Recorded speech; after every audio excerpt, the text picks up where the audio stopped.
House boats కోసం కేరళకి వెళ్ళక్కర్లేదు. ఇప్పటిదాకా కేరళకి ఎందుకెళ్తుంటాం? ఆ సముద్రపు పాయలలో అటు చిన్న చిన్న దీవుల్లాగా తయారైన చోటన ఈ హౌస్ బోట్స్ పెట్టుకొని వెళ్తాయి.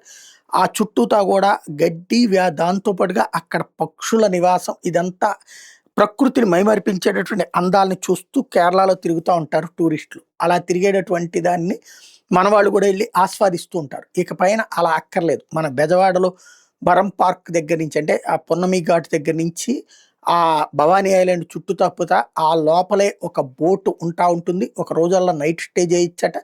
ఫ్యామిలీలతో గడపచ్చు, ఫ్రెండ్స్‌తో గడపచ్చు. పుట్టినరోజుల, పెళ్లి రోజుల, వేడుకలు మొత్తం బోట్‌ని బుక్ చేసేసుకునేసి కంప్లీట్‌గా అందులో ఎంజాయ్ చేయొచ్చు.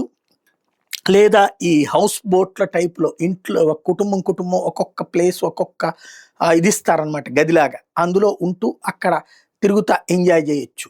దాదాపు కేరళలో అనేక మందికి ఉపాధి, ఉద్యోగావకాశాలు కల్పిస్తుంది. కాపోతే మనకి, వాళ్ళకి తేడా ఏంటంటే కేరళ ఫుడ్స్ వేరు, మన ఫుడ్స్ వేరు.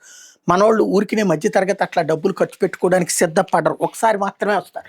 కంటిన్యూగా రావాలంటే మంచి ఆహారం, నాణ్యతాయుతమైనటువంటి, ఆరోగ్యకరమైనటువంటి, రుచికరమైన ఆహారంతో పాటు చిన్నపాటి వినోదాన్ని కూడా అక్కడ ఏర్పాటు చేయగలిగితే అప్పుడు మన వాళ్ళ దగ్గర బిజినెస్ నడుస్తది. లేకపోతే తొలినాళ్లలో వింతగా జనం ఎగబడి వస్తారు. ఆ తర్వాత మాయమైపోతారు.